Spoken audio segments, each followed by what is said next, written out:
గోదా వైభవము అనే ఈ కావ్యము మధుర భక్తి మార్గమున భగవత్ సాన్నిధ్యము చేరుటకు ప్రకటింపబడినది.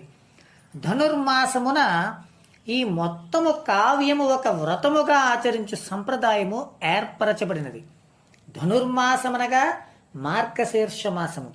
మాసముల యందు నేను మార్గశీర్షము అని శ్రీకృష్ణ భగవానుడు తెలిపి ఉన్నాడు. అట్టి మాసమందు ఈ గోదావ్రతము నిశ్చల భక్తితో ఆచరిస్తూ గోదావైభవము పఠించుచుండు సాధకులకు భగవద్ దర్శనము, స్పర్శనము, సంభాషణము జరుపుటకు అవకాశం ఏర్పడునట.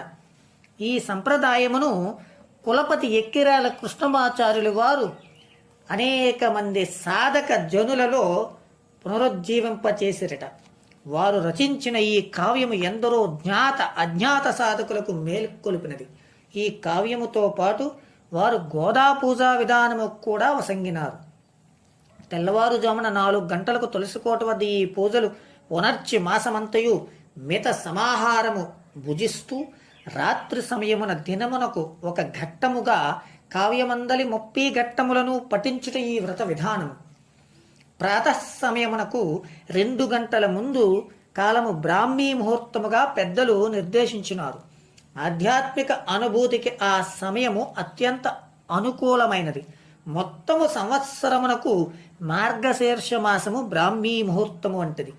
ఎలననగా మరుసటి మాసారంభమున జరుగు మకర సంక్రమణము సంవత్సరమునందల సూర్యోదయముగా జ్యోతిష్యము తెలుపుచున్నది.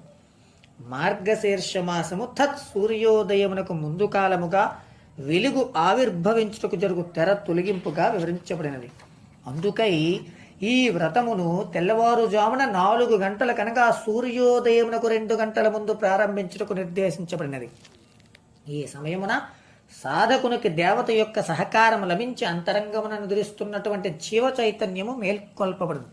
అట్లు మేల్కాంచిన జీవ చైతన్యము సూర్యోదయ సమయమున విశ్వ చైతన్యమును అనుభూతి పొందుటకు అర్హత కలిగి ఉండునట. ఉదయము 4 గంటల నుండి 6 గంటల సమయమున సప్త ఋషులు, దేవతలు, సప్త మరుత్తులు, సప్త అగ్నులు భగవంతుని సామగాన మార్గమున మంత్రముగా శృతి చేయుచుందురట. అందువలన ఈ సమయము సాధకునకు ప్రత్యేక అనుకూలము కలిగినదట.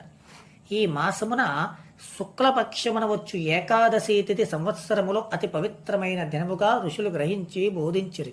దీనిని వైకుంఠ ఏకాదశిగా నామకరణము చేసిరి. ఈ దినమున వైకుంఠ ద్వారములు తెరువబడి సత్సాధకులకు భగవత్ స్ఫూర్తి అందగలదని ఋషులు ప్రకటించరి.